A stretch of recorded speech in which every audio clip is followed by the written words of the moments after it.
නමෝ තස් භගවතෝ අරහතෝ සම්මා සම්බුද්දස්ස නමෝ තස් භගවතෝ අරහතෝ සම්මා සම්බුද්දස්ස නමෝ තස් භගවතෝ අරහතෝ සම්මා සම්බුද්දස්ස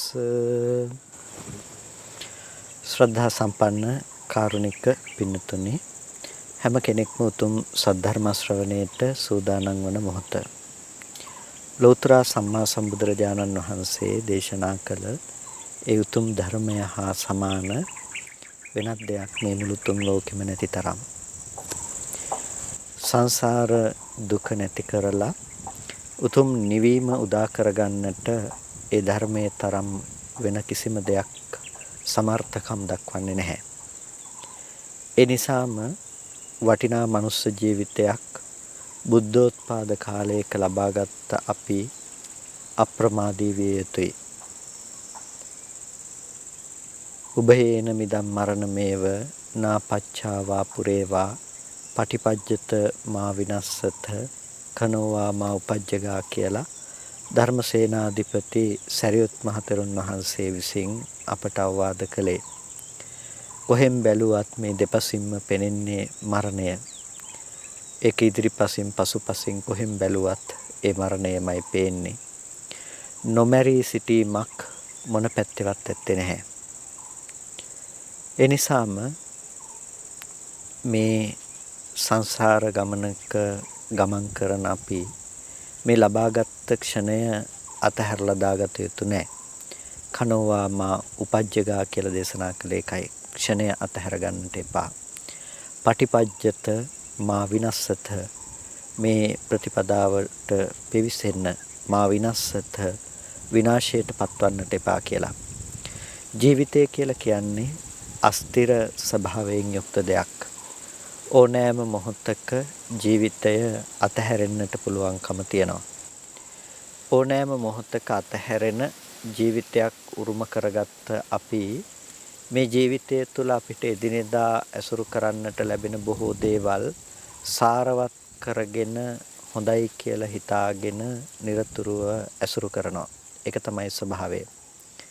මෙන්න මේ අසාරවත් දේ සාරවත් කොටගත් මනසක් හිමි කෙනෙකුට ලෝකයේහි අවසාන වශයෙන් උරුම වන්නේ පසුතැවීම පමණයි. හේතුව තමයි ඒ කිසිම දෙයක් තම වශයෙන්හි පවත්වන්නට නොහැකි බව නිසාම ව්‍යාධි, ජරා, මරණ ආදී දුක් සමුදායෙන් අභිභූතව යනකොට එයින් වළකින්නට ලෝකෙට පුළුවන් කමක් නැත්තේ නැහැ. අද දවස තුල මුළු ලෝකයේ පැවැත්ම දිහාම ඔබ බැලුවොත් ඔබට මෙය හොඳින්ම දැක බලා ගන්නට පුළුවන්කම තිබෙනවා. මේ පවත්නා වසංගත තත්ත්වයට එක්ක අපිට අපේ ජීවිතය පිළිබඳව අපේ පැවැත්ම පිළිබඳව ටිකක් නුවණින් කල්පනා කරලා බලන්නට හොඳ වටපිටාවක් සැකසී තිබෙනවා. ඔබ ඇසුරු කරන, ඔබ කැමති, ඔබ ආදරය කරන අයත් ඒ ලෙඩ රෝගයන් වලට ගොදුරු වෙනවා. ඒ වගේම ඔබත් මොන මොහොතක ඒ රෝගයන්ට පීඩාවන්ට ගොදුරු වෙයිද කියලා කියන්නට පුළුවන් කමක් නැත්තේ නැහැ. ඒ වගේම වයසක අය වගේම මැදි වයසේ අයත් තරුණ අයත් ඒ ව්‍යාධි ධර්මයේ නිසාම මරණ ධර්මයේ කරා පැමිණෙනවා, මරණ ධර්මයටපත් වෙනවා. ඒ නිසා මෙබඳු ලෝකයක ජීවත් වෙන අපිට අපේ ජීවිතය පිළිබඳවත් ස්ථිරව කියන්නට පුළුවන් කමක් නැත්තේ නැහැ. අනියත අස්ථිර බවක් තුළයි අපි හැමෝම ජීවත් වෙන්නේ. ဒုတိ ය මරණ සති සූත්‍රයේදී බුදුරජාණන් වහන්සේ දේශනා කරනවා මෙබඳු වූ ස්වභාවයක් උරුම කරගත් අය විසින් හැසිරිය යුතු ආකාරය. මේ කාලය අපිට හොඳට මරණ සතිය වඩන්නට පුළුවන් කාලයක්. මරණ සතිය වඩන්නට කියලා කියන්නේ මැරෙනවා කියලා හිත ඉන්න එකම නෙමෙයි. ඔබට ඔබේ මරණය පිළිබඳව සිහිපත් වෙනකොට නිතැතිම්ම ඔබට සිහිපත් විය යුතු දේ තමයි මම මරණයට මුහුණ දෙන්නට කොතෙක් දුරට දැන් සූදානම්ද කියන එක. ඔබේ සිත තුළ ආවර්ජනා කළ බලනකොට ප්‍රහාණය නොවුණු බොහෝ අකුසල ධර්ම ඔබට පෙනෙනවා නම් ඔබ අප්‍රමාදී විය යුතුයි.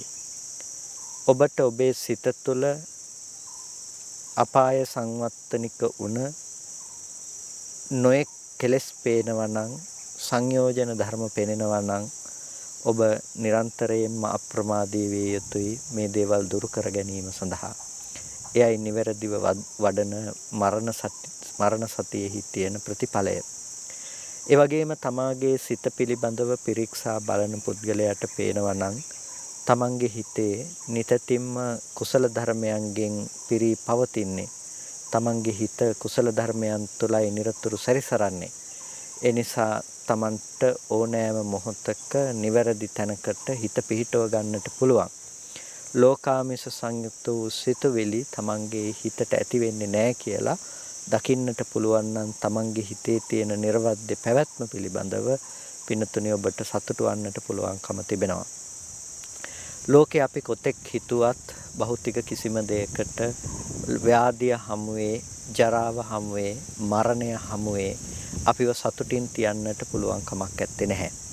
අපි කොච්චර කල්පනා කළත් ඒ සෑම දෙයක්ම අපි ගොඩනගා ගන්න ඒ ජරා ව්‍යාධි මරණ ධර්මයන් හමුවේ අතහැරී යනවා. ඒකනේ ස්වභාවය. අපි ධනවතෙක් වුණත්, අපි බලවතෙක් වුණත්, මොනතරම් දේවල් එකතු කරගත්ත පුද්ගලයෙක් වුණත් ඒ ව්‍යාධි ධර්මය හමුවේ, ජරා ධර්මය හමුවේ, මරණ ධර්මය හමුවේ අපි අසරණයි. අසරණ නොවන්නට නම් අප විසින් කළ යුතු එකම දේ අපේ සිත සකස් කර ගැනීම පමණයි. නමුත් අපි අඩුම ඉඩකඩක් ලබා දෙන්න පින්නතුනි අපේ හිත සකස් කර ගැනීම පිළිබඳව. අපි ජීවිතයේ වැඩි ඉඩකඩක් ලබා දෙන්නේ తాවකාලික ආස්වාදයක් තුළ රැඳී පැවත නැතිවීම තුළ අපිට හැමදාම පීඩාවක් දුකක් ගෙනවිත් දෙන ඒ කාමාදී දේවල් සොයාගෙන යාම සඳහා පමණයි. ඒ නිසා ඉන්ද්‍රිය පිනවීම කියන දේම හරය කොටගෙන ජීවත් වෙන ලෝකේ අපි බෞද්ධයෝ හැටියට හිතන්නට පුළුවන් මනසක් ලබාගත්ත, හිතන්නට පුළුවන් මනසක් උරුම කරගත්ත අය හැටියට අපි ටිකක් කල්පනා කරන්නට ඕන. ඊට වඩා සබුද්ධිකව කල්පනා කරලා බලනකොට අපේ ආධ්‍යාත්මය පිළිබඳව අපිට සතුටු විය හැකි මට්ටමක කුසල පූර්ණ භාවයක් නැතිනම් ඔබ අද ඉඳලා පටන් ගත යුතුයි. ඔබ මේ මොහොතේ ඉඳලා ආරම්භ කළ යුතුයි. කුමකටද? නූපන් අකුසල ධර්මයන් නූපදවා ඉන්නට, උපන් අකුසල ධර්මයන් දුරු කරන්නට, නූපන් කුසල් තම සිත තුළ උපදවන්නට, උපන් කුසල් තම සිත තුළ වැඩි දියුණු කරන්නට. මෙන්න මේ ආකාරයට ඔබ වීරය පටන් ගත්තොත් ඒ ආරම්භ වීරය ඇති පුද්ගලයාට ඒකාන්තයෙන් නිවීම, සැනසීම කියන දේ තමන්ගේ ජීවිතයට උරුම කරගන්නට පුළුවන්කම තිබෙනවා. හේතුව බුදුරජාණන් වහන්සේගේ ධර්මය ස්වකහතයි. ඒ මනවින්ම දේශනා කරපු ධර්මයක්. ඒ නිසා යම් තැනකින් ආරම්භ කොට විශේෂ භාගීය ගමනක ගමන් කරන කෙනෙකුට ඒ ධර්මයේ විශේෂ භාගීය ප්‍රතිඵල ලබන්නට පුළුවන්කම තියෙනවා. ඒ කියන්නේ එක තැනක රැඳී නොසිට ධර්මය දියුණු කරන්නට පටන් ගන්න මොහොතක ඒ පුද්ගලයාට අනාගතයට ඒ ධර්මයේම දියුණු කරගෙන ප්‍රතිඵල ලබා ගන්නට පුළුවන්කම තිබෙනවා. සෙමින් නමුත් නතර වී නොසිට එක පියවරෙන් පියවර නමුත් යන්න පටන් ගත්තොත් ඒ පුද්ගලයා නිවන කරා ළඟා වෙනවා අර නතර වී ඉන්න කෙනාට වඩා. එනිසා ඔබ අද දවසේදී බොහෝ වගකීම්, යුතුයකම් මේ ආදී බොහෝ දේවල් එක්ක උනත් ඔබ අද දවසේදී යම් මට්ටමකින් හෝ හිත තබන්නට පුරුදු වුණොත් ඒ ලබා ගන්න පුරුද්ද, ඒ ඇති කර ගන්න ලබන සුචරිතය ඔබට නිර්වාණයම ලබා දෙන්නට හේතුපනිශ්‍රේ වෙනවා. එනිසා අප්‍රමාදී වන්න, සියලු කුසල ධර්මයන් තුළ තමන්ගේ හිත පිහිටවාගෙන ඒ කුසල ධර්මයන්හි හැසිරෙන්නට අදිෂ්ඨාන ඇති කරගන්නට ඕනේ. ඒ සඳහාම කවුරුත් අප්‍රමාදී වන්න. පින්නතුනේ ඒ ජීවිතයේ අප්‍රමාද වෙනකොට ඔබට සම්මර්ෂණය කරන්නට නිසි, සම්මර්ෂණය කළ යුතු වැදගත් ධර්ම කොටහසක් තමයි අප සාකච්ඡා කරගෙන පැමිණුනේ. ඒ තමයි චර්යානානත්ත ඥානය පිළිබඳව පටිසම්භිදා මග්ග ප්‍රකරණය ආශ්‍රය කරගෙන කරන සාකච්ඡාව. එහිදී අපි හඳුනාගත්තා විඥානචර්යා කියලා කියන පිරිසිදු හිතේ ප්‍රකෘති, හිතේ ප්‍රභාස්වර කෙලෙස් නැති මට්ටම මොකක්ද කියන එක. ඒ තුලින් අපිට මූලික වශයෙන්ම තේරුම් ගන්නට පුළුවන්කම ලැබුණා ලෝකය ඇසුරු වෙනවා කියන තැන. ලෝකය ඇසුරු වෙනවා කියන එකෙන් අදහස් කළේ අපි ජීවත් වෙනවා කියන තැන. නැතිනම් භූතය, නැතිනම් ඌ පරිදි පිහිටනවා කියන තැන. ඒකේ ස්වභාවය තමයි රූප පෙනෙනවා, ශබ්ද ඇහෙනවා, ගන්ධ සුවඳ විඳිනවා, රස විඳිනවා, ස්පර්ශ විඳිනවා, අරමුණු දැනගන්නවා. මේ ජීවත් වෙන්නට අවශ්‍ය ස්වභාවය, ජීවත් වෙන්නට අවශ්‍ය ධර්මතා ටික ඒ විදිහටම යම් තැනකින් සිද්ධ වෙනවා නම් අන්න ඒ ධර්මය ඒ වැය වූ තැනම පවතින තැන ගැන අපි කතා කළා විඥාන චර්යාව කියලා. ඒක ඇතුලේ කෙලෙස් නැහැ. රූප පේනවා කියන එක ඇතුලේ කෙලෙසයක් ඇත්තේ නැහැ. ශබ්ද ඇහෙනවා කියන එක ඇතුලේ කෙලෙසයක් ඇත්තේ නැහැ. ගන්ධ සුවඳ විඳිනවා, රස විඳිනවා, ස්පර්ශ විඳිනවා කියන එක ඇතුලේ කෙලෙස් ඇත්තේ නැහැ. අරමුණු දැනගන්නවා කියන එක ඇතුලේ කෙලෙස් ඇත්තේ නැහැ. එතකොට මේ කෙලෙස් රහිත හැසිරීමට අපි ජීවත් වෙනවා කියන තැනට අපි කිව්වා විඥාන චර්යාව කියලා. අපි හඳුනාගත්ත විඥාන චර්යාවට අදාළ සීමාව කුමක්ද කියන එක. ඒ විඥාන චර්යාව පිළිබඳව අපි බලනකොට අපි දකිනවා එතන තිබෙන පිරිසුදු ස්වභාවය. පිරිසුදු ස්වභාවය කියලා කියන්නේ කෙලෙස් නැති, ආශ්‍රව නැති ඒ පිරිසුදු හිතේ ජීවත් වෙන්නට අවශ්‍ය ස්වභාවය පිළිබඳව. ඒකට මේක තමයි මුළු යථා භූතය නැතිනම් පවත්නා තැන. ඒ කියන්නේ දැන් චක්කු විඥාන සිතෙන් අපි රූපය පිළිබඳව දැනගන්නවා. එතකොට ඒ රූපය පිළිබඳව දැනගන්න නැතිනම් දකිනවා කියන දර්ශනාර්ථය સિદ્ધ කරන ඒ චක්කු විඥාන සිත ඒක වැය වෙලා තියෙන්නේ මොකටද? ඒක වැය වෙලා තියෙන්නේ රූපය පිළිබඳව ඒ දර්ශන කෘත්‍ය સિદ્ધ කරන්න. ඊට පෙර ඇති වෙන ආවර්ජනාසිත වැය වෙලා තියෙන කොමටද? අර චක්ක විඥාන සිත උපදවන්නට අවශ්‍ය පසුබිම සකස් කරන්නට. එහෙම නැතිනම් හිත, මනස ඒ පැත්තට යොමු කිරීම වශයෙන් ආවර්ජනා කරන බව. එතකොට ඒ ආවර්ජනා කරන බව විඥානන කෘත්‍ය. ඊට පස්සේ දැනගත්ත දේ සිතට ඔසවා තැබීම වශයෙන් ඇතිවන මනෝ ධාතු සිත. ඊට පස්සේ මනෝ විඥාන ධාතු සිත. එතකොට මෙන්න මේ විදිහට අපි දකිනවා මේ චිත්ත පරම්පරාව තුළ නැතිනම් මේ සිතේ පැවැත්ම දිහා අපි බලනකොට මේ සිතේ පැවැත්ම ඇතුලේ ඒ දේ වැය වෙලා තියෙන්නේ ඒ කෘත්‍ය සිදු කරන්නට. නැතිනම් ඒ හිත කරලා තියෙන්නේ අනුන්ගේ වැඩක් නෙමෙයි. ඒ හිත කරලා තියෙන්නේ තමන්ගේ වැඩක්. සරල ලෙසම කිව්වොත් ඒ හිත කරලා තියෙන්නේ තමන්ගේ වැඩක්. විඥාන සිත ඒ හිත වැය වෙලා තියෙන්නේ රූපය දැන ගැනීම සඳහා. චක්කු විඥාන සිත වැය වෙලා තියෙන රූපය දැනගන්න. ආවර්ජනා සිත වැය වෙලා තියෙන ආවර්ජනා කෘත්‍යයට. මනෝ ධාතු සිත වැය වෙලා තියෙන අර අරමුණ ඔසවාර ගන්නට. මනෝ විඥාන ධාතු සිත වැය වෙලා තියෙන්නේ ඒ දේ පිළිබඳව විඥානනය කරන්නට. ඒතර දැන් ඒ හිත වැය වෙලා තියෙන අනුන්ගේ දේවල් කරන්නට නෙමෙයි තම තමන්ගේ කෘත්‍ය සම්පාදනය කරන්නට. හැබැයි අඥාන චර්යාවකදී සිද්ධ වෙන දේ තමයි ඒක නিত্য සුභ සුඛ ආත්ම වශයෙන් හෝ රාගාදී වශයෙන් ලෝභ ආදී වශයෙන් ඒ ධර්මයේ පිළිබඳව ආවර්ජනා කරනකම.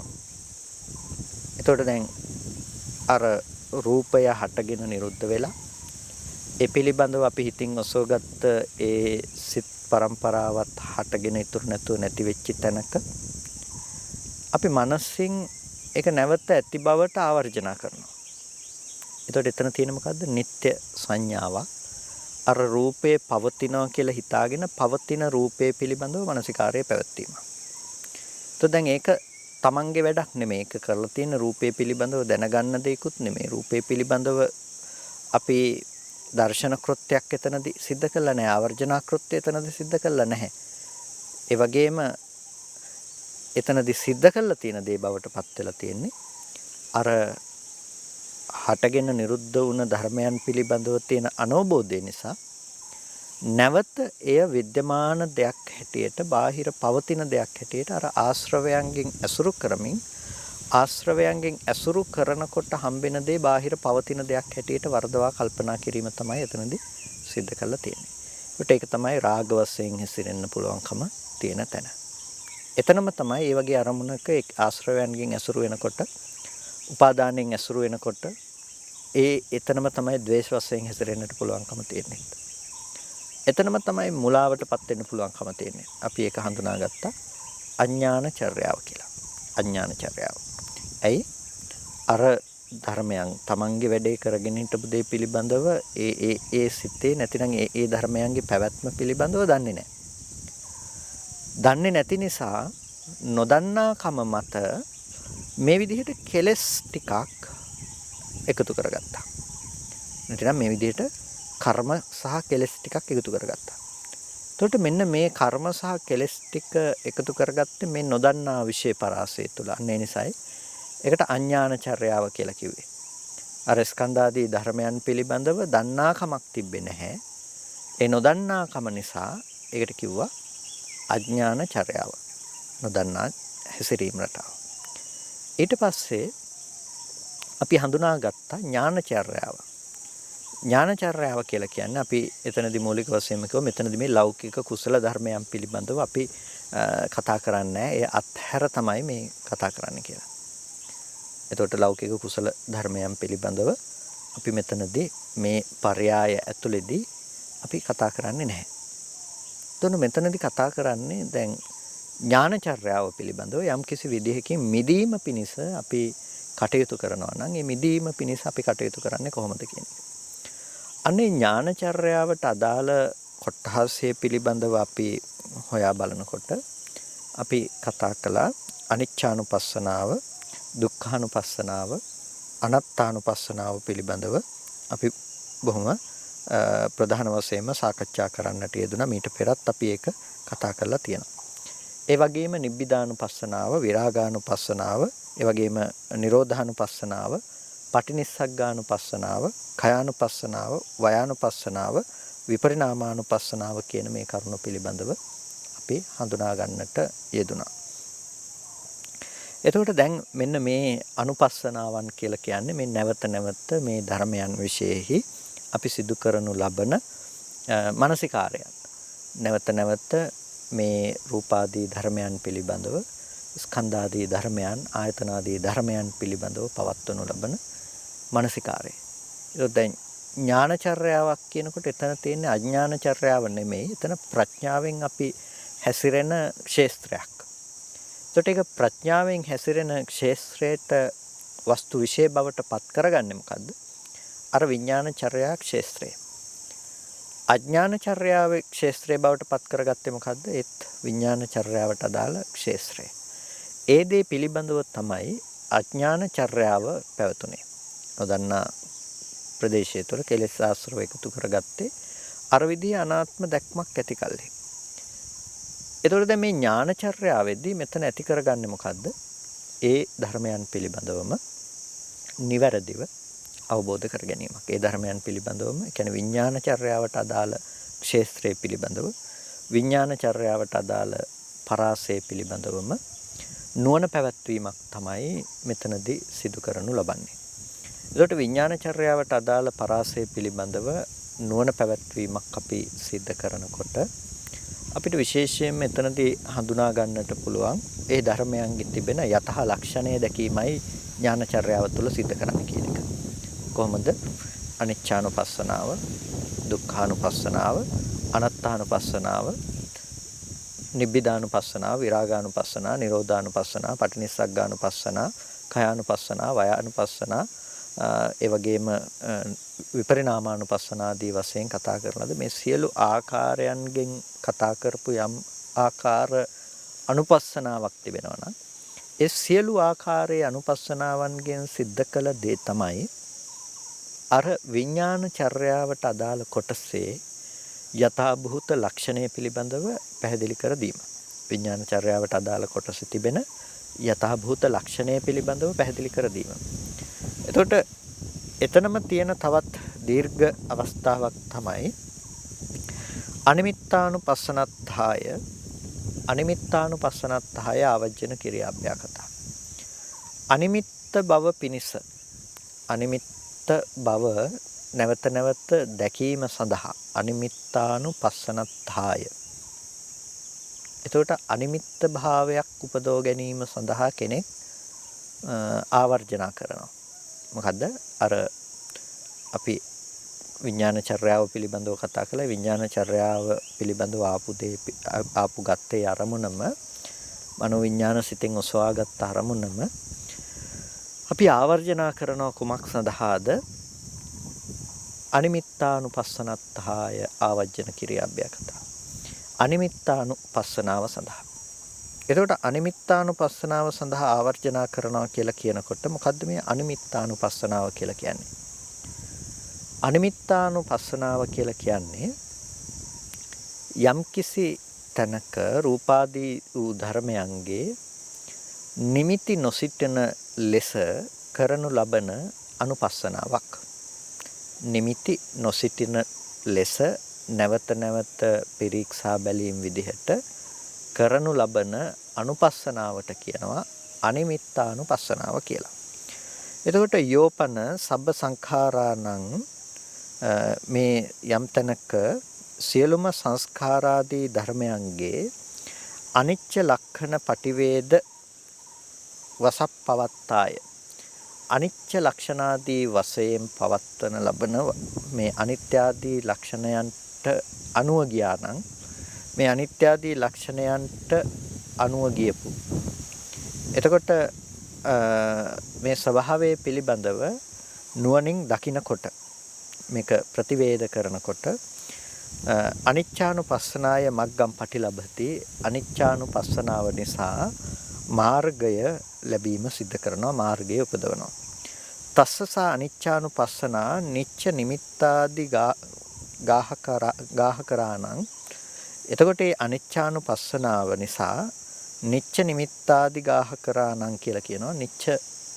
නිත්‍යාදී වශයෙන් ගත්ත ඒ නිමිති ආදීෙහි ඒ කෙලෙස් ධර්මයන්ගේ කෙලෙසානං වික්ඛම්බිතත්තා කෙලෙස් ධර්මයන්ගේ විස්කම්බණය නිසා කෙලෙස් ධර්මයන්ගේ දුරු කිරීම නිසා ලෝකයේ තුල ඒ දුව වශයෙන් පවත්නා. ඒ කියන්නේ නොවෙනස්ව පවතිනවා කියලා ලෝකයේ තුල තියනවා කියලා ගත්ත යම්කිසි නිමිති ධර්මයන් තිබෙනවා නම් ඒ නිමිති නොගැනීම වශයෙන් ඇති කරගනු ලබන දෙයට කියනවා අනිමිත්තානුපස්සනාව කියලා. එතකොට යම් කිසි කෙනෙක් සියලු සංස්කාරයන්ගේ අනිච්ච ලක්ෂණ පටිවේද වසප්පවත්තතාය. අනිත්‍ය ලක්ෂණය ප්‍රතිවේද කිරීම වශයෙන්හි පැවැත්වීම විදිහට අනිච්චානුපස්සනාය මග්ගම් පටිලබති. අනිච්චානුපස්සනාවෙන් මාර්ගය උපදවනවා. එතකොට ඒ මාර්ගය උපදවනකොට තස්සසා අනුපස්සනා ඒ අනුපස්සනාව නිසා ඒ පුද්ගලයාට නිච්ච නිමිත්තාදී නිත්‍යාදී වශයෙන් නිමිති ගැනීම ආදිය නිසා සහ ඒ නිසා ඒ නිත්‍ය නිමිති ගැනීම නිසා උපදින යම් කෙලෙස් ධර්මයන් තිබුණා නම් ඒ ධර්මයන් විස්කම්බණය කිරීම නිසා ලෝකයේ තුල දුව වශයෙන් පවත්නා. ඒ කියන්නේ නොවෙනස්ව පවත්නා ලෝකයේ තුල තියෙනවයි කියලා ගත්ත ඊට පස්සේ සියලුම සංකතාදී ධර්මයන්ගේ නিত্য වූ නිමිති තිබුණා නම් ඒ සියලු නිත්‍යාදී නිමිති පිළිබඳව අග්ගහනතෝ නොගැනීම් වශයෙන් පවත්නා මානසිකාරය තමයි අනිමිත්ත මානසිකාරයයි කියලා කියන්නේ. ඒකට අනිමිත්ත මානසිකාරයේ උපදින්නේ අපි මීට පෙරත් කතා කරලා තියෙනවා. යම් තැනක අනිමිත්ත භාවයේ තියෙනවා නම් අනිමිත්ත භාවයේ පවතින්නේ අනිත්‍ය ලක්ෂණය නිසා කියලා. දැන් ලෝකේ කොහොමත් ස්වභාවය තමයි අනිමිත්ත ස්වභාවය කියන එක. නිමිති වශයෙන් අපිට රඳවලා තියාගන්නට පුළුවන් කමක් නැති ස්වභාවය තමයි කොහොමත් විඥාන චර්යාවෙහි තිබෙන ස්වභාවය. නැතිනම් එහි තිබෙන ලක්ෂණය ඒකයි. ඇසට පැමිණි වර්ණ රූපේ පිළිබඳව අපි නිමිති සටහන් ඉතුරු කරගත්තොත් ඒක පවතිනවා කියලා අපි හිතාගත්තොත් ඒක අපි හිතාගත්ත දෙයක් මිසක ලෝක යථාර්ථය තුල ඇත්තේ නැහැ. ඒ වර්ණ සටහන ලෝකෙ තුල කොතන හරි තැම්පත් වෙලා තියෙනවා කියලා එකක්. ඒ පැහැ සටහන කොතනවත් තියනවා කියන එක වෙන්නේ නැහැ. කනටපත් වූ ශබ්දයේ කොතන හරි තියනවා කියන එක වෙන්නේ නැහැ. ගන්ධ සුවඳ රස ස්පර්ශ අපි විඳපු යමක් තියනවා නම් ඒක නැවත කොතන හරි තියනවා කියන එක වෙන්නේ නැහැ. එතකොට දැන් එකවරක් ආයතන ගෝචර වූ ධර්මයක් නැවත කිසි කාලයක උපදින්නේ නැහැ. මනසින් එකවරක් ඔබ කල්පනා කළ ධර්මයක් නැවත ඔබට කල්පනා කරන්නට පුළුවන් කමක් නැත්තේ නෑ. ඒක තමයි ස්වභාවය. ඒක ටිකක් වෙනස් කතාවක් වගේ කෙනෙකුට හිතෙන්නට පුළුවන්. ඇයි අපි එකම දේ ගැන හිතන්නේ ඔය 100 පාරක් වුණත් කියලා. හැබැයි 100 පාරක් අපි එකම දේ ගැන හිතුවා කියලා හිතුවට එකම දේ ගැන 100 පාරක් හිතන්න පුළුවන් කමක් නෑ. එක දෙයක් ගැන එක පාරයි හිතන්නට පුළුවන්කම තියෙන්නේ. අපව අලුතෙන්ම තමයි අපි අර අරමුණ පිළිබඳව අරගෙන ආය අලුතෙන් හිතනවා. එතකොට ඒ අර කලින් අරමුණ නෙමෙයි අලුතෙන් මේ මොහොතේ ඉපද්දපු අරමුණ. එතකොට හැබැයි අපි හිතින් හිතන කලින් හිතපු එකම හිතනවා කියලා. කලින් හිතපු එක ආයෙ හිතන්න පුළුවන් කමක් නැත්තේ නෑ. ඒක අර රූපේ වගේම තමයි සිතත්. අනිත්‍ය වුණා නම් දෙයක් අනිත්‍ය වෙච්ච එක ආයෙ උපදිනවා කියන එකක් නැත්තේ නෑ. එතකොට ලෝකේ සියලුම සංකත ධර්මයන්ගේ ස්වභාවය මොකද්ද? ලෝකේ සියලු සංකත ධර්මයන්ගේ ස්වභාවය, ලෝකේ සියලු සංකත ධර්මයන්ගේ ලක්ෂණය තමයි ඒ මොහොතේ හටගෙන ඒ මොහොතේ ඉතුරු නැතුව නැති වෙලා යන එක. ඒක තමයි සියලු සංකත ධර්මයන්ගේ ස්වභාවය. සියලු සංකත ධර්මයන්ගේ සංකත ලක්ෂණය. එසේ වූ සංකත ධර්මයක්, එසේ වූ සංකත ලක්ෂණයක් පවත්නා තැනක පින්නතුනි අපි යම්කිසි විදිහකින් හිතනවා නම් ඒ එකම ධර්මය නැවත නැවත ඇසුරු කරන්න පුළුවන්කම තියනවා කියලා. ඒ දේ බාහිර ලෝකයේ තුල පවතිනවා කියලා. අපි හිටියත් නැතත් වින්දත් නැතත් ඒක තියනවා කියලා. ඔබ දැක්කත් නැතත් ඒක තියනවා කියලා ඔබ කල්පනා කරනවා නම් අන්න ඒක තමයි හිතේ තියෙන පෙරළුණු විපල්ලාස සංඥාව. හිතේ තියෙන පෙරළුණු විපල්ලාස සංඥාව ඒක තමයි. එතකොට ඒකම තමයි අපි වැරදි විදිහට කල්පනා කළා කියලා කියන්නේ. අඥානචර්යා ක්ෂේත්‍රයට අයිති වෙන දෙයක්. යම් කිසි තැනකදී අපිට පුළුවන් නම් ඒ ධර්මයන් පිළිබඳව අනිත්‍ය වශයෙන් දකින්නට අපි අර මුලින් කතා කළා වගේ අනිච්චානුපස්සනාව පිළිබඳව අනේ අනිත්‍ය වශයෙන් දැකීමෙන් අපිට පේනවා පින්නතුනේ ලෝකේ ඒ ධර්මයන්ගේ හටගෙන ඉතුරු නැතුව යනවා කියන ස්වභාවය පිළිබඳව. නැවත නැවත අනිත්‍ය වශයෙන් සියලු සංස්කාර ධර්මයන් පිළිබඳව දකිනකොට ඒ අනිත්‍ය වශයෙන් දැකීම නිසා ඒ කෙනාට පුළුවන්කම තියනවා මාර්ගය උපදවන්නට, ලෝකෝත්තර මාර්ගය උපදවන්නට පුළුවන්කම තියෙනවා. ඒ මාර්ගයේ උපදවනකොට එයා අනිත්‍ය භාවනාව වශයෙන් නැතිනම් අනිත්‍ය දැකීම තුළින් එයා මාර්ගයේ උපදවනකොට එයාට ඒ මාර්ගයේ උපදින්නේ අනිමිත්ත සංඛ්‍යාතව. අනිමිත්ත සංඛ්‍යාතව කියලා කිව්වේ නිමිති වශයෙන් ග්‍රහණය කරන්නට බැරි, නිමිති වශයෙන් හැසිරෙන්නට බැරි දෙයක් උයි පවතින්නේ කියලා නුවණක්. ඒ කියන්නේ හටගෙන නිරුද්ධ වුණ ධර්මයේ පිළිබඳව නිමිති වශයෙන් නැවත හැසිරෙන්න පුළුවන් කමක් නැත්තේ නෑ කියලා එයා දකින්න. මොන වගේද දකින්නේ? ඇස, කන, නාසය, දිව, ශරීරය, මනස කියන මේ ආයතන ධර්මයන්හි එයා දකින්න නිමිති වශයෙන් හැසිරෙන්න දෙයක් නෑ කියලා. අනිමිත්තානුපස්සනාව කියලා කිව්වේ ඒකට. එතකොට දැන් කෙනෙකුට නැවත නැවත මේ අනිත්‍ය සහ අනිමිත්ත භාවය පිළිබඳව මානසිකාර්යය පවත්වන්නට පුළුවන්කම තියෙනවා. අනිත්‍ය බැලීම තුළ ඔබට එළඹ සිටිය යුතු නුවණ බවට පත් වෙන්නේ අනිමිත්ත භාවයේ. එතකොට මේ අනිමිත්ත භාවය නැවත නැවත අපි හිතට ඔසවා තැබිය යුතුයි. එතකොට තමයි අපිට පේන්නේ මේ ස්පර්ශ ආයතන හයෙම කිසිම නිමිත්තක් ඇසුරු කරන්නට පුළුවන් කමක් නැත්තේ නෑ කියලා. යම් කිසි තැනකින් අපි දැක්කට පස්සේ එතනින් අයින් වෙලා ගිහිල්ලා අපි කල්පනා කරනවා නම් මේ අහවල් තැන තිබුණ දේ ගැනයි මම කල්පනා කරන්න කියලා. අපි පැත්තකට ගිහිල්ලා කල්පනා කරනවා නම් අහවල් තැනදී මම දැකපු දේ ගැනයි කල්පනා කරන්න කියලා. පින්තුනේ ඒක දැකපු දේ යථාර්ථය නෙමෙයිනේ. ඇයි? අපි දැකපු දේ යථාර්ථය මොකද්ද කියන එක අපි විඥානචර්යාවේදී හඳුනාගත්තා. ඒක මේ මොහොතේ හටගෙන නැති වෙලා ගියපු දෙයක්. එතකොට දැන් අපි කල්පනා කරනවා නම් කල්පනා කරන්නේ දැකපු දේ ගැන හිතනවා කියලා. අපි උපදවගත්ත අර නිමිති පිළිබඳව දෙයක්. නැත්නම් අනිත්‍ය වශයෙන් නොදැක්ක නිසා අපි හැසිරෙන තැනක් තමයි අපි කල්පනා කරන්නේ ඒ නිට්ටයව පවතින නිමිති විදියට නොවෙනස්ව බාහිර ලෝකයේ තුල ඒ බඳු දේවල් පවතිනවා කියලා අපි හිතනකම. එතකොට අන්න ඒ පවතින බවට අපි ගත්ත එකට කියන අපි සංඥා වශයෙන් හැසිරෙනවා කියලා. ඒ වගේම ඒ පවත්නා දේවල් පිළිබඳවම අපිට නැවත නැවත චිත්ත වශයෙන් හැසිරෙන්නට පුළුවන්කම තිබෙනවා.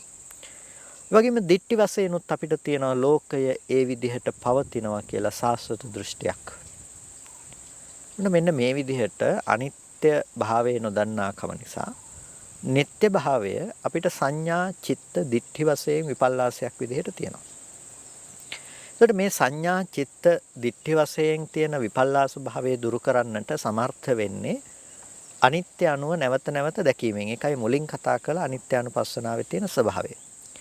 අනිත්‍ය දකිනකොට ඔබට උපදින නුවණක් තමයි ඇතිවෙන ප්‍රඥාවක් තමයි මේ කිසිම දෙයක නිමිති වශයෙන් හැසිරෙන්නට ඉඩකඩක් නැති වෙන ස්වභාවය. ඒක ඔබ ප්‍රඥාවෙන් අත්දකින දෙයක්. යමක අනිත්‍යයි නම් අනිත්‍ය වනු ලබන දේ පවතින දෙයක් හැටියට ඔබට කල්පනා කරන්නට නිමිති ඇත්තේ නැහැ. දැන් ඔබ අද කල්පනා කරන්නේ මොහොතක් ඔබ S2 පියාගෙන මේ වෙලාවේ විනාඩියක් දෙකක් හිටියොත් ඔබට මොනතරම් දේවල් මොනතරම් අරමුණු කන්දරාවක් සිහිපත් වෙයිද? ඒ ඔබ සිහිපත් කරන සියලු අරමුණු ඔබ කල්පනා කරන සියලුම දේවල් පින්නතුනේ ඒ හැම දෙයක්ම ඔබ නිමිති වශයෙන් බාහිර පවත්නා බවට ඉතුරු කරගත්ත අවශේෂ කරපු දේවල්. නමුත් නිමිති පිළිබඳව තියෙන දේ ඔබ දකින්නේ නැතිකම නිසාම ඔබ හිතනවා ඔබ කල්පනා කරනු ලබන දේවල් බාහිර ලෝකයේ තුල विद्यमान වූ දේවල් යථාර්ථවත් විදිහට කියලා. අම්මා තාත්තා ගෙවල් දොරවල් යාන වාහන මේ දේවල් විදිහට බාහිර ලෝකයේ තුල මේ දේවල් विद्यමානයි. विद्यमान වූ දේ තමයි මම හිතන්නේ කියලා තනකිනුයි අපි හැම වෙලාවකදීම අසුර කරන්නේ.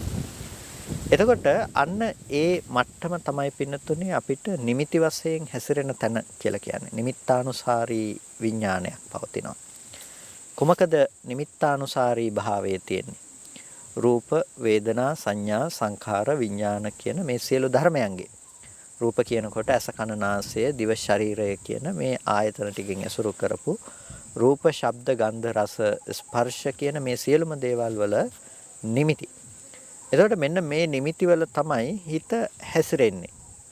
රූප නිමිත්තානුසාරී විඥානය කියලා කියනවා.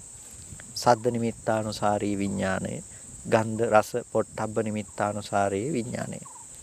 එතකොට මේ විදිහට විඥානයේ නිමිති වල හැසිරෙනකොට වේදනාවෙහි විඥානයේ හැසිරෙනකොට හි නිමිතිගෙන හැසිරෙනකොට මෙබඳු ආදී නිමිත්තානුසාරී විඥානයක් පවත්නා තැනක පින්නතුනේ කෙනෙකුට කෙලෙස් සහ ආශ්‍රව ධර්මයන් නිතතිම්ම ගොඩ නැගෙනවා. ඇයි එයාට අර නිමිති තුල හැසිරෙන්නට ඕන තරම් පුළුවන්කම තියෙනවා. එයා පදනම හදාගෙන ඉවරයි ඕන තරම් අරමුණු පිළිබඳව හොඳ නරක විදියට විශ්ලේෂණය කරමින් තලු මරන්න. හරියට හරකෙක් දවස් 30ෙම තැන් තැන් වල ඇවිදලා ගිහිල්ලා කාලා ඇවිල්ලා ඒ තනකොළ කාපු තනකොළ හරක් වගේ සත්තු මොකද කරන්නේ? වමාරා නැවත කනවා. අර කාපු තනකොළ වමාරා නැවත කනවා. අර හොඳ තෘණ භූමිය ආදී තමන් කාපු තැන් පිළිබඳව සිහිපත් කරමින් ඒ තනකොළ ආදිය නැවත නැවත වමාරා කන්නාසේ බලන්නකො මේ උදාහරණය. එතකොට අපි හරකෙක් වගේ සතෙක් තනකොළ ආදිය වමාරමින් නැවත අනුභව කරනවා. එතකොට මේ හරකෙක් වගේ සතෙක් දවස පුරාවට තැන් තැන් වලට ගිහිල්ලා ඒ තැන් තැන් වල තිබුණු භූමීන් වල තිබුණු ඒ තනකොළ අනුභව කරලා ඇවිල්ලා දැන් එක තැනකට වෙලා ඉඳගෙන මේ දේවල් වමාරා කනවා, නැවත නැවත වමාරනවා, නැවත නැවත මේ දේවල් කනවා. කොමක් සිහිපත් කරමින්ද අර දවල් තමන් හැසිරිච්ච තැන්වල තිබුණු තනකොළ සිහි කරමින් මේ දේවල් භුක්ති විඳිනවා. දැන් ඔහු භුක්ති විඳින්නේ වමිතයක්. ඒ කියන්නේ ඔහු විසින් හරකා දැන් භුක්ති විඳින්නේ මේ වෙලාවේ අනුභව කරන්නේ අර වමනය කරන ලද දෙයක්. හැබැයි ඔහුගේ නිමිත්ත නැතිනම් ඔහුගේ හිත හැසිරෙන්නේ කොහෙද? අර දවල් තමන් ගියපු හැසිරිච්ච තැන්වල තිබුණු ඒ තෘණ භූමිය ආදීෙහි තමයි විඥානය හැසිරෙන්නේ. අන්න ඒ වගේ තමයි පින්නතුනේ අපිත් මේ දේවල් පිළිබඳව කල්පනා කරන්නේ. අපි දැකපු, අහපු, විඳපු, දැනගත්ත දේවල් කල්පනා කරන හරියට අර වමාරා කන හරකෙක් වගේ. එතකොට දැන් අපි අර වමිත්තයක් කනවා වගේ නැවත. වමිත්තයක් කනවා වගේ අපි දැන් අර දේ දැන් ඇත්තටම विद्यमान නැහැ. අපි ඒ අරමුණ සම්පූර්ණම දැනගෙන ඒක ඉතුරු නැතුව නැති වෙලා ඉවරයි. ඒ රූපේ ඉතුරු නැතුව නැති වෙලා ඉවරයි. ඒ ධර්මය ඉතුරු නැතුව නැති වුණත් නැති වුණ බව පිළිබඳව අපි දන්නේ නැතිකම නිසා අර හරක ගියපු තැන් ගැන සිහි කර මේ වමිතය කනවා වගේ අපි මොකද කරන්නේ? අපි නැවත නැවත අර අරමුණ පැත්ත සිහි කර ඒ ඉතුරු නැතුව නැති වෙලා ගියපු අරමුණ බාහිර තියෙන බවට සිහි කර මේ නිමිති ටිකම නැවත නැවත භුක්ති විඳිනවා. නිමිති ටිකම නැවත නැවත භුක්ති විඳිනවා. එතකොට යම් කිසි වෙලාවක අපි දැක්කොත් මේ හරකට දකින්න පුළුවන් නම් මේ කන්නේ තනකොළ නෙමෙයි මේ වමිතයයි කන්නේ කියලා. එයාට අර තනකොළ ගැන හිතන සංඥාව අයින් වෙලා යනවා. මේ ටික ඒකයි කියලා දකින්න මෝඩකම අයින් වෙනවා. අන්න ඒ වගේ පින්නතුනේ අපිට පුළුවන්කම තියනවා නම් යම් අවස්ථාවකදී මේ අපි නිමිති ඇති කරගනු ලබන ධර්මයන් පිළිබඳව දකින්නට එතකොට අපිට පේනවා අර රූපයේ ස්වභාවය හටගෙන නිරුද්ධ වුණ ස්වභාවය. දැන් මම අම්මා තාත්තා ගෙවල් දොරවල් විදියට හැසිරෙනවා නම් හැසිරෙන්නේ කවදාවත් ඒක දකින ලද රූපේහි යථාර්ථයක් නෙමෙයි. එතකොට ඒක මෙහි ඇසුරු කරගන්න සිතින් උපද්දවපු දෙයක් කියලා අපිට ඒ දේ දකින්න පුළුවන් නම්. එතකොට අපිට පේනවා එළියේ තියෙන ධර්මයන්ගේ යථාර්ථයත් ඒ වගේම අපි නැවත නැවත තමන්ගේ පැත්තෙන් ගොඩනගා ගනු ලබන මෝඩකම නිසා ඇති කරගනු ලබන දේ තියෙන ස්වභාවයක් දකින්න පුළුවන්කම තියෙනවා. ඒක තමයි අනිත්‍ය භාවනාවෙන් සිද්ධ කරන දේ. ඒ විදිහට සිද්ධ කරගන්නකොට අපිට උපදින ප්‍රඥාවක් තමයි උපදින නුවණක් තමයි අනිමිත්ත භාවය. අනිමිත්ත භාවය කියලා කියන්නේ පින්නතුනේ බාහිර රූපාදී ධර්මයන්ගේ නිමිති නොසිටිනකම. මේ ප්‍රඥප්ති විදිහට තමයි අපි මේ කතා කරන්නේ. මේ ගෙවල් දොරවල් යාන වාහන කියලා අපි මේවා පනෝගත්ත ප්‍රඥප්තිනේ. හැබැයි මේ ප්‍රඥප්ති මාත්‍රේ විතරක් නෙමෙයි ඔබට මෙතන දකින්න කියලා කියන්නේ. මේකේ නිමිති විදිහට මේ දිගහතරස් මේ මෙබඳු වූ දේවල් මේ දැකපු රූපාරම්මණය නැවත බාහිර පවතිනවා. දුවයි ඒක නිට්ටයයි කියලා ගත්ත කමක් තියනවා නම් අන්න ඒ පිළිබඳවයි මේ කතා කරන්නේ. එතකොට අන්න ඒ ධර්මයේ පිළිබඳව අර විදිහේ පැවැත්මක් අපිට පනවන්න පුළුවන් කමක් නැහැ. ඒ රූපය පිළිබඳව අනිත්‍ය දැකීම නිසා අපිට ගෙනල්ලා දෙනවා අනිමිත්ත භාවයක්. මම හිතනවා මේ දෙකේ තියෙන වෙනස ඔබට පැහැදිලි කියලා.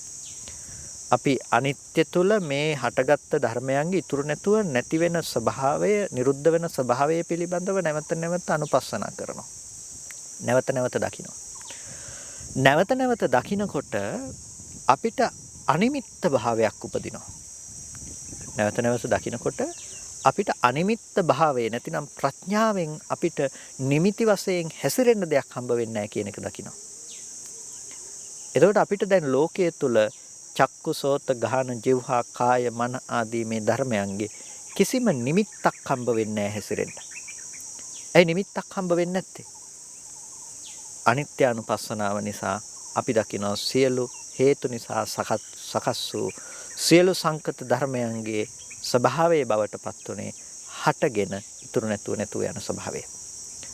අහුත්වා සම්භූත භාවය සහ හුත්වා න භවිස්සති කියන වී අනාගතයට නොතිබෙන්නා වූ ස්වභාවය. එතකොට මෙන්න මේ පෙර නොතිබී හටගෙන ඉතුරු නැතුව නැති වෙන ස්වභාවය නම් රූපේ ස්වභාවය, වේදනාවේ ස්වභාවය, සංඥා සංස්කාර විඥානයන්ගේ ස්වභාවය. මෙන්න මේ ස්වභාවය පිළිබඳව හටගෙන ඉතුරු නැතුව නැති වෙන ස්වභාවය නම් ඔබට තිබුණේ. ඒ හටගෙන ඉතුරු නැතුව නැති වුණු ස්වභාවය පැවතුණු තැනක අපට නිමිති වශයෙන් හැසිරෙන්නට කිසිම දෙයක් හම්බ වෙන්නේ නැහැ. අර ස්වභාවය දකිනකොට මේක ඉපදිලා තියෙනවා. ඒක හරියට ආලෝකයක් උපදවනකොට අන්ධකාරය දුරු වෙන්න පටන් ගන්නවා වගේ. නැතිනම් ආලෝකي වැටිගෙන එනකොට මොකද වෙන්නේ? අන්ධකාරය දුරු වේගෙන යනවා. එතකොට මේක එකපාරට ඉර එකපාර මතුවෙන්නේ නැහැ. ඉර මතුවෙනකොට ඒක ක්‍රමානුකූලව තමයි මතුවෙන්නේ. ඒකට ක්‍රමානුකූලව ඉර මතුවෙනවා, ඉර පායනවා කියනකොට මොකද වෙන්නේ? එතෙක් පැවති අන්ධකාරය ක්‍රමානුකූලව දුර වෙනවා. ඒ වගේ මේ අනිත්‍යානුපස්සනාව නැවත නැවත දැකීම තුළ මේ අනිමිත්තය පිරීමට යනවා. නැතිනම් අනිමිත්ත භාවය නැවත නැවත ප්‍රකට වෙනවා. මාර්ගය උපදිනවා අනිමිත්ත භාවය හා සමග. අනිමිත්තය හා සමග නැවත නැවත දකින අනිමිත්තානුපස්සනාව සමග මාර්ගය උපදිනවා. එතකොට ඇයි අර අන්ධකාරය නොදන්නාකම නිසා පැවතුණු අන්ධකාරය නැති වෙලා යනවා. මොකද අනිමිත්ත භාවයේම නුවණක්. ඒ නුවණ තමයි අපි දියුණු කළ යුතු දේ බවට පත් වෙන්නේ. එතකොට දැන් අපිට අනිමිත්තානුපස්සනාව ඥානචර්යාවක් කියලා කියන්නේ අපි දකිනවා සියලු සංස්කාර ධර්මයන්ගේ පොදුවේ නිමිති වශයෙන් හැසිරිය යුතු තැනක් නෑ නේද කියලා. අපිට එතන හිත තබාගෙන ඉන්න පුළුවන්කම තියෙනවා. එතන හිත තබාගෙන ඉන්න පුළුවන්කම තියෙනවා. පිනතුනේ ස්පර්ශ ආයතන හයෙන්ම එන අරමුණු වල නිමිති වශයෙන් හැසිරෙන්නට තැනක් නෑ කියන මේ ස්වභාවය තුලම හිත පිහිටවගෙන ඉන්න කෙනාට බාහිරින් එන කිසිම නිමිත්තකින් උපද්‍රවයක් කරන්නේ නැහැ. ඔහු පීඩාවකට පත් කරන්නේ නැහැ. එතකොට ඔහු පීඩාවකට පත් නොකරන කල්හි උපද්‍රවයකට පත් නොකරන කල්හි ඒ හිත එතනම සමාධිමත් හිතක් බවට පත් වෙනවා. කිසිම ආයතනයකින් ගන්න නිමිත්තකින් යව පීඩාවට පත් නොවෙනකොට අනේ සමාධිය අපි හඳුන්වනවා අනිමිත්ත සමාධිය කියලා. අනිමිත්ත සමාධිය. මේකම විමුක්තියක් බවට පත් කරගන්න එකට අපි කියන අනිමිත්ත චේතෝ විමුක්තිය කියලා. අනිමිත්ත චේතෝ විමුක්තිය කියලා. එතකොට මේ අනිමිත්තානුපස්සනාව තුළ අනිමිත්ත සමාධිය උපදවන්නට පුළුවන්කම තිබෙනවා. අනිමිත්ත චේතෝ විමුක්ති ප්‍රතිලාභය අපිට කරන්නට පුළුවන්කම තියෙනවා. ඒ නිසා මේ අනිමිත්ත භාවය කියන එක අනිමිත්තානුපස්සනාව කියන එක ඊටාම වැදගත් දෙයක්. අනිමිත්තානුපස්සනාව යම් තැනක උපදිනවා නම් උපදින්නෙම අනිත්‍යානුදර්ශනය තුල. අනිත්‍ය වශයෙන් දැකීම තුල. වෙන එකකින්වත් නෙමෙයි. එනිසා ඔබ අනිමිත්ත සමාධියක් උපදවන්නට අවශ්‍ය නම් ඔබ නැවත නැවත කළ යුතු දේ තමයි අර විඥාන චර්යාවෙහි කතා කළ ධර්මයන් පිළිබඳව නැතිනම් ඒ භූත වූ ධර්මයන්ගේ සංකත ලක්ෂණය පිළිබඳව ඔබ නැවත නැවත මෙනෙහි කළ යුතුයි.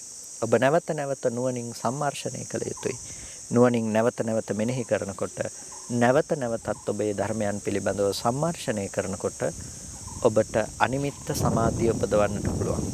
අනිමිත්ත සමාධිය උපදවගත්ත කෙනාට ස්පර්ශ ආයතන හයේම හැසිරිය යුතු නිමිති සහිත බවක් පෙනෙන්නේ නැහැ.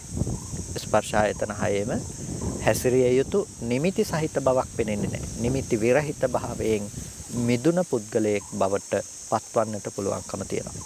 ඒක තමයි අනිමිත්ත ස්වභාවය. අනිමිත්ත සංඥාව, අනිමිත්ත අනුපස්සනාව, අනිමිත්ත සමාධිය, අනිමිත්ත චේතෝ විමුක්තියෙහි තියෙන ස්වභාවය. ඉතින් ස්පර්ශ ආයතන හයෙන්ම මිදිලා ජීවත් වන්නට පුළුවන්. නැතිනම් ස්පර්ශ ආයතන හයෙන්ම මිදුන තැනක හිත පිහිටව ගන්නට පුළුවන් නම් මොනතරම් සමාධිමත් මට්ටමක්ද කියලා අපිට වචනයෙන්වත් කියලා හිතා ගන්නටවත් බැරි තරම්. මොකද හැම වෙලාවකදීම මේ ස්පර්ශ ආයතන හයෙන් ගන්න අරමුණු අර හැම නැති එළදෙනක් කොහේ හිටියත් සත්තුන්ගෙන් පීඩාවටපත් වෙනවා වගේ මේ ස්පර්ශ ආයතන හයට ඇවිල්ලා ඒ අරමුණු ගැටෙනකොට ඒ ස්පර්ශය නිසා පීඩාවටපත් වෙනවා. හැම අරමුණකම අපිට බාහිර පවතිනවා කියලා මේ ඇනී පවතින උලක් ඉතුරු වෙනවා. ඇනී පවතින වේදනාවක් ඉතුරු වෙනවා. මෙන්න මේක සංසිඳුනොත් මේක සම්පූර්ණම නැති වෙලා ගියොත් එයින් ලැබෙන සැනසීම පිළිබඳව වචනයෙන් කතා කරලා නිම කරන්න පුළුවන් කමක් නැත්තේ. ඒ තරම් සැනසීමක්, ඒ තරම් නිවීමක් ඒක. ස්පර්ශ ආයතන හයෙන්ම ගන්න අරමුණු, ස්පර්ශ ආයතන හයෙන්ම ගන්න දේවල් තුලින් මිදී පැවතීම. ඒක ඇතුලේ ජරාව නැහැ, ඒක ඇතුලේ මරණය නැහැ, ඒක ඇතුලේ ව්‍යාධිය නැහැ, ඒක ඇතුලේ දුක නැහැ, ඒක ඇතුලේ ශෝකය නැහැ. ඒක ඇතුලේ බැනුම් අහන්න වෙන්නේ නැහැ, ඒක ඇතුලේ පීඩාවටපත් වෙන්න සිද්ධ වෙන්නේ නැහැ. ඒක ඇතුලේ බියටපත් වන්න කාරණා නැහැ. ලෝකෙ කිසිම දෙයකින් මෙබඳු මනසක් හොලවා දමන්නට පුළුවන් කමක් නැත්තේ. ඇයි ඔබ හෙලවෙනවා නම් හෙලවෙන්නේ ඇහැට පෙනෙන රූපය, කනට ඇහෙන ශබ්දය, නාසයට, දිවට, කයට දැනෙන ස්පර්ශයන්, හිතට දැනෙන අරමුණු තුළ.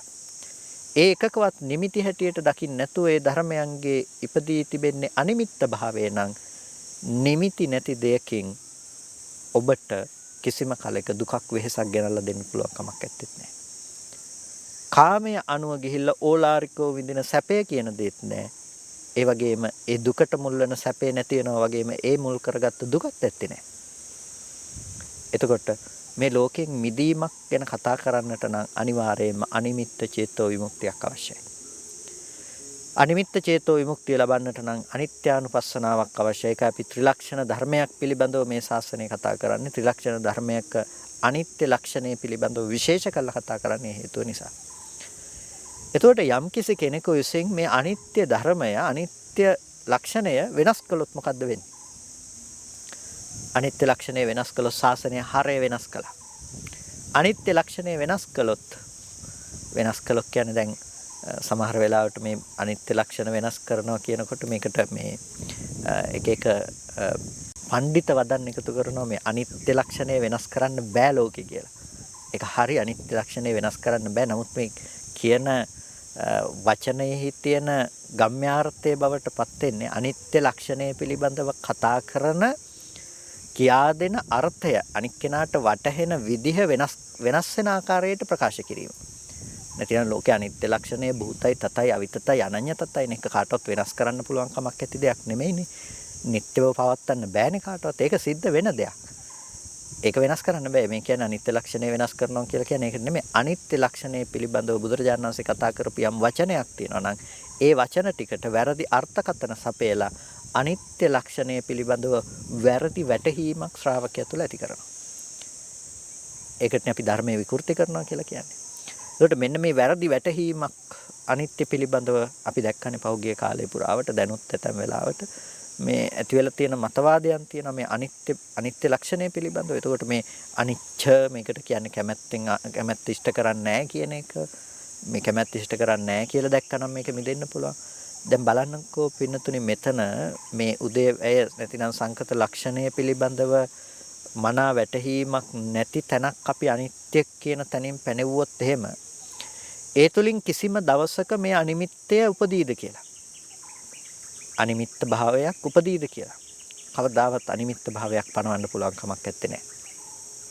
ලෝකයේ තුල කැමැත්ත ඉෂ්ට නොකරන දේවල් හරි තියෙනවා නම් ඒ නොකරන දේවල් වල ගන්න නිමිති හරි ලෝකයේ තුල තියෙනවා නම් පින්නතුනි අනිවාර්යයෙන්ම ඒ නිමිති ටික තියෙනවා නම් ඒ නිමිති අනුව එයාගේ විඥානය හැසිරෙනවම තමයි. හැසිරෙනවා නම් ඒ අනුව පුද්ගල බව ගොඩනගෙනවම තමයි. පුද්ගල බව ගොඩනගෙනවා නම් ජරා මරණ දුක තියෙනවම තමයි. නිවනින් කොච්චර ඈත් වෙනවද? ධර්මයේ තියෙන මූලික අර්ථය මොනතරම් විපරීතවද වටහා ගන්නේ මේ එකම අනිත්‍ය ලක්ෂණය පිළිබඳව වැරදි විදිහට ග්‍රහණය කර ගැනීම තුළ. එනිසා මේ ශාසනයේ හරය, මේ ශාසනයේ මූලිකම තැන ත්‍රිලක්ෂණ ධර්මයන්ගේ අනිත්‍ය ධර්මය කියලා කියන්නේ. ඒකට අනිත්‍ය වැඩි යුත්තේ අනිමිත්ත සමාධිය උපදින ආකාරයට. අනිත්‍ය වැඩි යුත්තේ අනිමිත්ත චේතෝ විමුක්තිය උපදින ආකාරයට. ඒ චේතෝ විමුක්තියෙන් තුලින් නිර්වාණය උපදව ගන්න තැනට තමයි අපි අනිත්‍ය භාවනාව කළ යුතු වෙන්නේ. එතකොට මේ අනිත්‍යානුපස්සනාව අද දවසේදී නිවැරදිව අපි ඒ නිසා තබාගත යුතු වෙනවා. හරි තැන, හරි ඉලක්කයට. එහෙම නැති වුණොත් අපි වරදවා ගන්නේ නිර්වාණය. ඒ නිසා අපි ඕකට වැරදි අර්ථකථන දීම තුළ ඒක මහා භයානක තැනක් හැටියට දකින්නේ හේතුව. මොකද කෙනෙකුට හිතෙන්න පුළුවන් මේ වචන දෙක තුනක කතාවක් නේ කියලා. නෑ, මේ බුද්ධ ශාසනය. මේ බුද්ධ ශාසනයේ හරය. අනිත්‍ය කියන එක අනිච්ච කරපු ගමන්ම කැමැතිසේ පවතින්නේ නැහැ හෝ කැමැත්ත ඉෂ්ට කරන්නේ නැහැ කියලා කියපු ගමන්ම ඒකෙන් වෙනස් වෙලා විකෘති වෙලා ගිහිල්ලා තියෙන්නේ මේ මහ විශාල ධම්පරයය. දැන් ඕක කිව්වට පස්සේ ඇතැම් වෙලාවට උත්සාහවත් වෙනවා නෑ අපි අනිච්ච කියලා කියන්නේත් මේ අනිත්‍ය කියන එකේම මේ හටගෙන නිරුද්ධ වෙන නිසා කැමති විදියට තියෙන්නේ නැහැ කියන එක කියන්නේ කියලා. එහෙනම් අමුතු වචන ආනයනය කරන්න අවශ්‍යතාවයක් නැහැ. එහෙනම් අනිත්‍යතාවයම කතා කළාම හරි. අනිත්‍ය කිව්වොත් මේක වැරදිලා අනිච්ච තමයි එන්න ඕනේ හරිතේ. එතකොට මෙතන ඉච්ඡාවට අනුව පවතින්නේ නැහැ. මේ බඳු අර්ථ නිරූපණ මෙතනට අවශ්‍ය වන්නේ නැහැ. ඒ කාරණා පැහැදිලි කිරීමේ මේ ධර්මයේ වරදවා ගැනීම තුළ ධර්මයේ වැරදි විදිහට විග්‍රහ කිරීම තුළ නිවන කොච්චර දුරට වරදිනවද? මේ ධර්මයේ කොච්චර දුරට මේ මූලික හරය වරදවා ගන්නවද කට්ටිය කියන එක පිළිබඳව ඔබට තේරුම් ගන්නට අවශ්‍ය නිසා. ඒකට දැන් මෙන්න මේ අනිත්‍ය අනුව දකින්න කම ලෝකෙ තුල යම් කිසි කෙනෙක් උත්පාදනය කරගන්නවා නම් ඒ තුල තමයි ඔහුට අනිමිත්ත භාවය ලබන්න පුළුවන්කම තියෙන්නේ.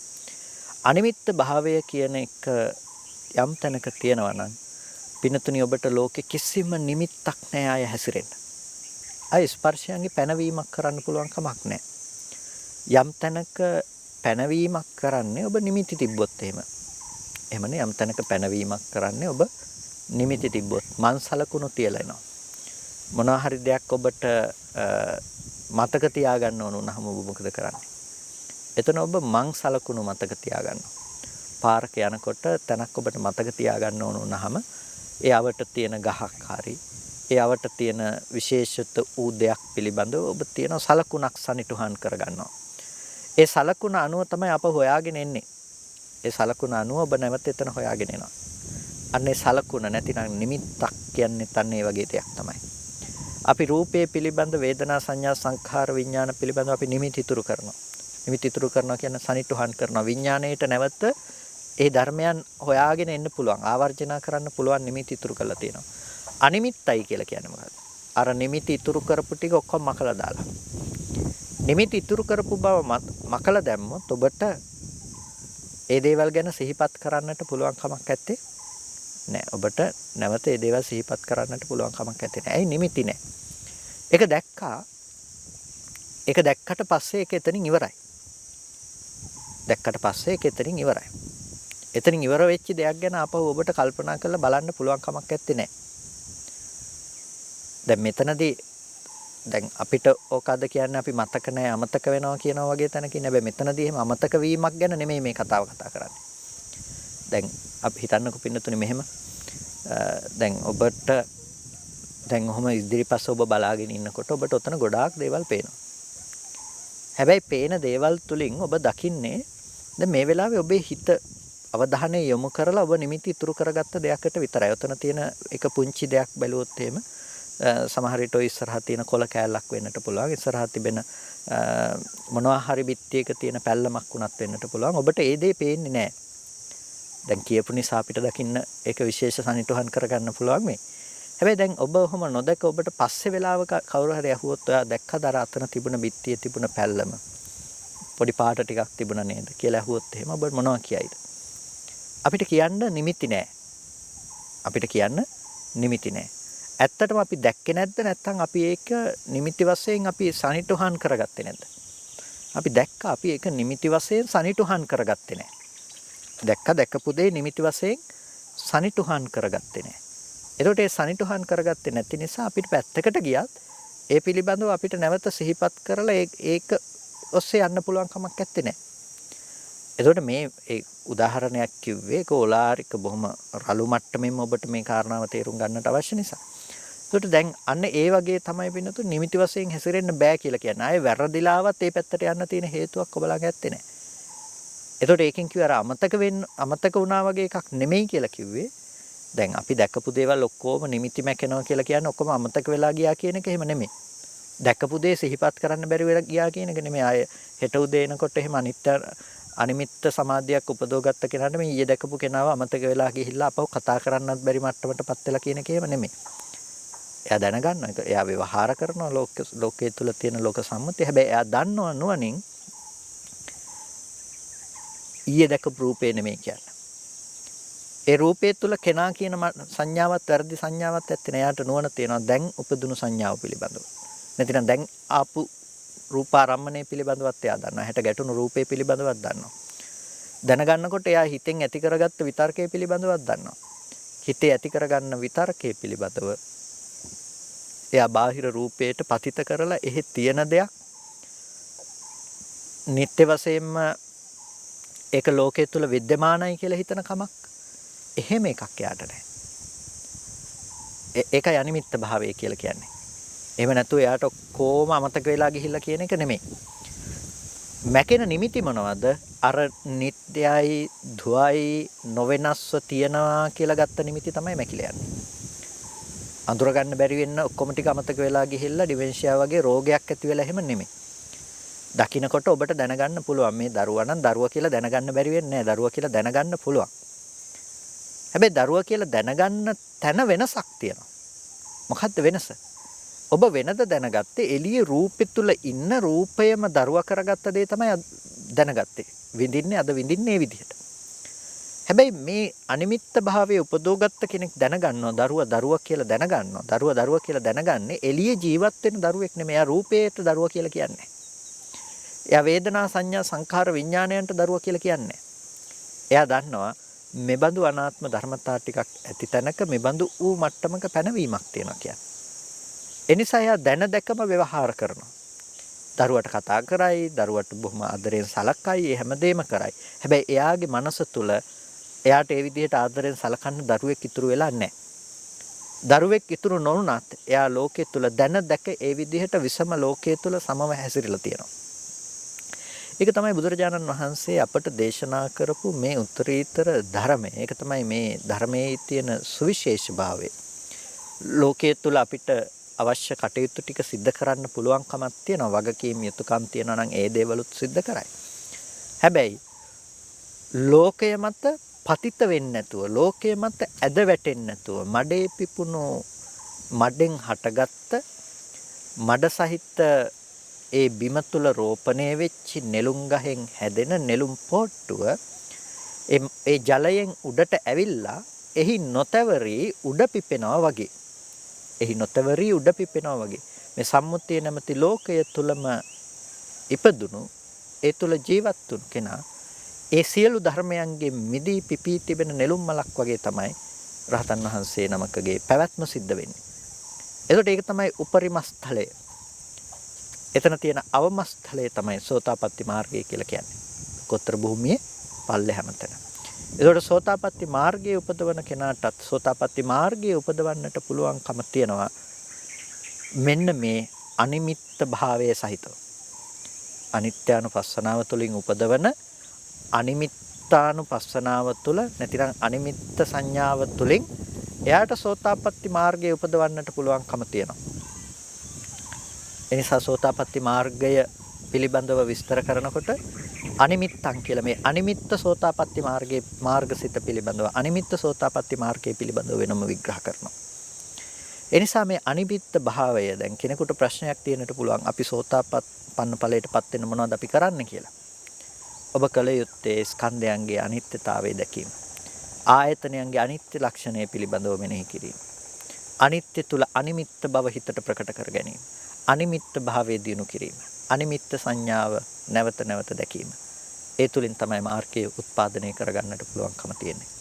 ඒ නිසා අප්‍රමාදීව ඒ ධර්මයේ තුල හැසිරෙන්නට කියලා අප්‍රමාදීව ඒ ධර්මයේ තමන්ගේ ජීවිතයට එකතු කරගන්නට කියලා ඔබට බොහොම කල්යාණ මිත්‍ර භාවයෙන් සිහිපත් කරනවා. කල්පනා කරගන්න අද දවසේදී සද්ධර්ම ශ්‍රවණය කළා යෝනිසෝ මනසිකාරාදී පවත්තලා වටිනා කුසලයක් සිද්ධ කරගන්නට යෙදුණා. මේ විදිහට සිද්ධ කරගත්ත සියලුම කුසල ධර්මයන් අපි අනුමෝදන් කළ යුතු අයට අනුමෝදන් කරමු. පළමුවෙන් අපට අර්ථයෙන් ධර්මයෙන් අනුශාසනා කළ අපේ ධර්මාචාර්ය අවසරයි මාංකඩවල සුදස්සන ස්වාමීන් වහන්සේට, අවසරයි මාංකඩවල නන්දරත්න ස්වාමීන් වහන්සේට, ස්වාමීන් වහන්සේලා දෙනමතම උතුම් නිවනින් සැනසීම පිණිස මේ කුසලය හේතු පාරමිතාවක්ම වේවා කියලා සාදු කියලා අනුමෝදන් කරනවා. ඒ වගේම දෙවියන්ට මේ පින් අනුමෝදන් කරමු. දෙවියෝ මේ පින් සතුටින් සාදුනාදයෙන් අනුමෝදන් වන ලබත්තා. දෙවියන්ට මේ පින් උතුම් නිවනින් සැනසීම පිණිසම හේතු පාරමිතාවක්ම වේවා කියලා සාදු කියලා හැම කෙනෙක්ම දෙවියන්ට පුණ්‍ය අනුමෝදනා කරන්න. ඒ වගේම මේ වෙලාවේදී මේ සිද්ධ කරගත්ත මේ සියලු කුසල ධර්මයන්ට අද අනුග්‍රහ දායකත්වයෙන් කටයුතු කරනවා. මාතලේ හුලංගමුව අංක 179 නිවසේ පදිංචි ඒ විභජ්‍යවාද ධර්ම දේශනා ශ්‍රවණය කරනු ලබන ඒ පින්වත් පිරිසක් ඒ පින්වත් පිරිස බලාපොරොත්තු වෙනවා ඒ සියලු දෙනාට නිදුක් නිරෝගී සුවපත් භව චිරජීවනයේ ප්‍රාර්ථනා කරන්නට ඒ සියලුම දායකත්වයෙන් කටයුතු කරන පින්නතුන් නම් මිය පරලෝකීය ඥාතීන්ටත් අපි මේ පින් අනුමෝදන් කරනවා. මේ වෙලාවේදී කල්පනා කරගන්න ඔබ සියලු දෙනා නම් මිය ගිහිල්ලා යම් ඥාතිවරයෙක් පින් බලාපොරොත්තු වෙනවා නම් සෑම සියලු ඥාති වර්ගයාම මේ පින තමන් කළ පිනක් මෙන් සතුටින් සාදුනාදයෙන් අනුමෝදන් වනු ලබත්වා. ඒ ඥාතීන්ට උතුම් නිවනින් සැනසීම පිණිස මේ කුසලය හේතු පාරමිතාවක්ම වේවා කියලා සාදුහු කියලා මේ පින් අනුමෝදන් වන්න. ඒ වගේම අද දවසේදී මේ ධර්ම දේශනාවේ දායකත්වයෙන් කටයුතු කරන මාතලේ හුලංගමුව අංක 179 නිවසේ පදිංචි ඒ පින්වත් පිරිස බලාපොරොත්තු වෙනවා 2021 7/10 වන දින 70 වන ජන්මදිනය සිහිපත් කරන විශ්‍රාමික පාඨශාලාචාර්ය ටී.ජී. කරුණාරත්න මහත්මයාට නිදුක් නිරෝගී සුවපත් බව චිරජීවනයේ ප්‍රාර්ථනා කරන්නට ඒ අපේ පින්වත් මහත්මයාටත් ඒ වගේ මේ පවුලේ සියලුම දෙනාටත් ධර්ම ශ්‍රවණය කළ ඔබ සෑම සියලු දෙනාටත් නිදුක් නිරෝගී සුවපත් බව චිරජීවනයේ සැලසේවා කායික මානසික සැනසෙල්ල උදා කරගෙන අමා මහ නිවනින් සැනසීම පිණිසම මේ කුසලය හේතු පාරමිතාවක්ම වේවා කියලා සාදුහු කියලා පින් අනුමෝදන් වන්න හැම දිනාටම තෙරුවන් සරණයි.